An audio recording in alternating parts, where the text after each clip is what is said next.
4 बजे स्नान के भी नियम है। 4 प्रकार के ही स्नान मुख्यतः बनाया गया है स्त्री के लिए।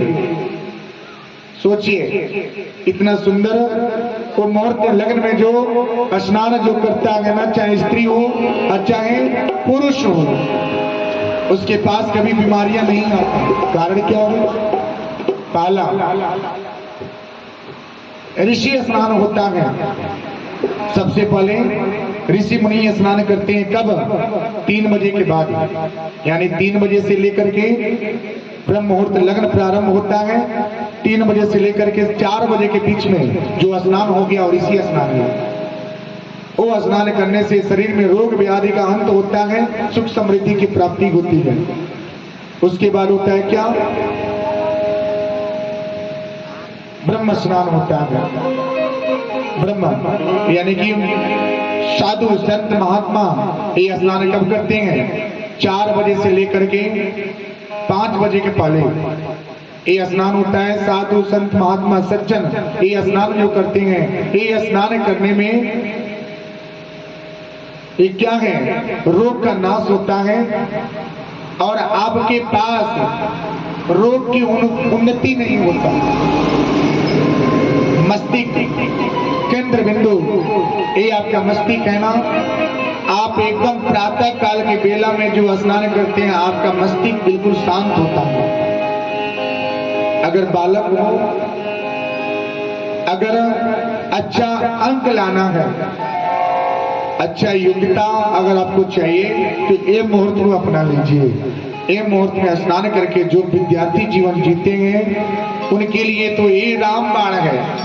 स्नान करके अगर जो ज्ञान जो विद्या ग्रहण करेंगे वो सीधा आपके मस्तिष्क में कैच होगा और आप अपने गांव, अपने नगर, अपने जिला का नाम रोशन करेंगे। उसके बाद होता है क्या? देव स्नान।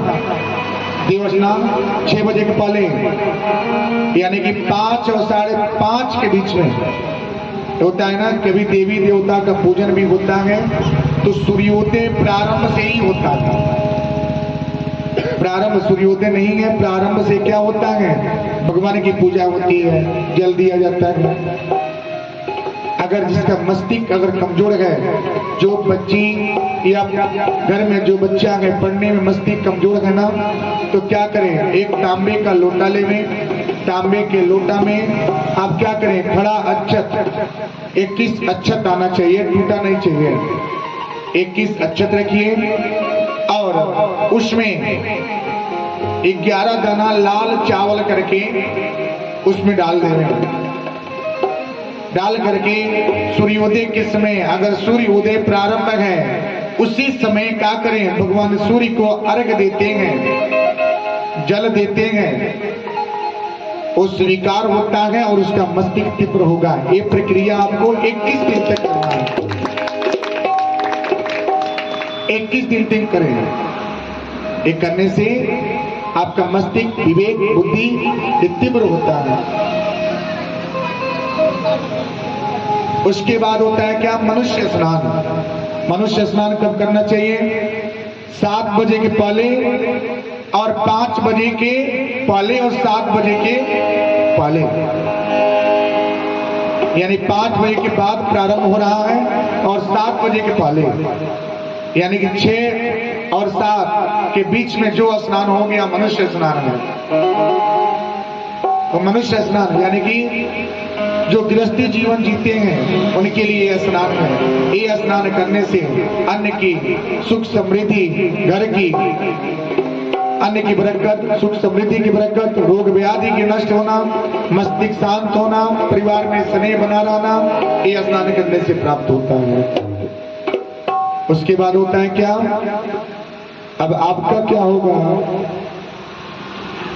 जो 10 बजे नहाते हैं, स्नान करते हैं, 12 बजे करते हैं, उनका क्या होगा? उनका क्या होगा जी? उनके ऊपर क्या होते हैं? दोष लगते हैं। यानी कि जो 8 बजे के बाद स्नान करता है वो स्नान राक्षस स्नान है। यानी कि राक्षस लोग क्या करते हैं? खूब क्या करते हैं, न समय न कुछ नहीं, जहां पाए वहीं पे क्या करते हैं, जब चाहे तब स्नान करना, जब चाहे तब कुछ भी खा लेना। ये क्या है, ये राक्षसी स्नान है। ये स्नान को त्याग देना चाहिए। जिसके घर में 8 बजे के बाद स्त्रियां अगर बिस्तर छोड़े, जिस घर में सूर्योदय के बाद स्त्री अगर बिस्तर छोड़े, जिस घर में स्त्री सूर्योदय के बाद स्नान करे, उस घर में धन की बरकत नहीं होता, उस घर में दरिद्रता वास करता है, सुख समृद्धि नहीं मिलता। अगर सुख समृद्धि चाहिए तो इसको अपनाइए। सबसे बुरा लत तो ये है कि हर परिवार में जो व्यक्ति जिस सेज पे सोता है उस पे अन्न ग्रहण नहीं करना चाहिए। क्यों? जिस पे सोते हैं उस पे बैठ करके भोजन करने से उन पे शनि राहु केतु ग्रह दशा जो है खराब होता है और उनको क्या है, अकाल मृत्यु की भय लगता है। अकाल मृत्यु की संभावनाएं बनी रहती है। चोट चमेट एक्सीडेंट, ये क्या है, बिस्तर पे बैठ करके अन्न ग्रहण नहीं करना चाहिए। ये अगर जो करते हैं उसे त्याग देवे। गलतियां तो सबसे होती है, हमसे भी होता है, आपसे भी होता है, लेकिन जब भी जागो तभी सवेरा।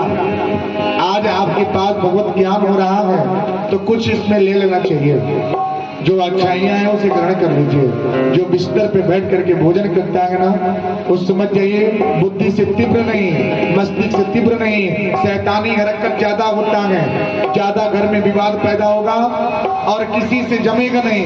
उस पे से क्या होगा, अकाल भय लगेगा, अकाल मृत्यु होता है, दोष लगता है, विद्या ग्रहण नहीं होता, बात विचार बनेगा नहीं। इसलिए कभी भी अपने सेज पर बैठ करके अन्न ग्रहण नहीं करना चाहिए। एक चीज और है, ये चीज क्या करें, बिल्कुल त्याग दें। एकदम अपने मस्तिष्क से, दिल और दिमाग से निकाल दें कि मैंने जो किया वो भूल था, लेकिन अब जो करूंगा वो मेरा ज्ञान है। सावित्री अब सोच में पड़ गई, करे तो करे क्या, और जंगल में गई भगवान के भरोसे जा करके अब एक वृक्ष के पास बैठ गई। अभी उसी दिन इनको माथे में दर्द हो रहा। सावित्री को डर हो गया, भय हो गया, आज मेरा जीवन साथ छूट रहा, साथ छूट जाएगा तो क्या होगा।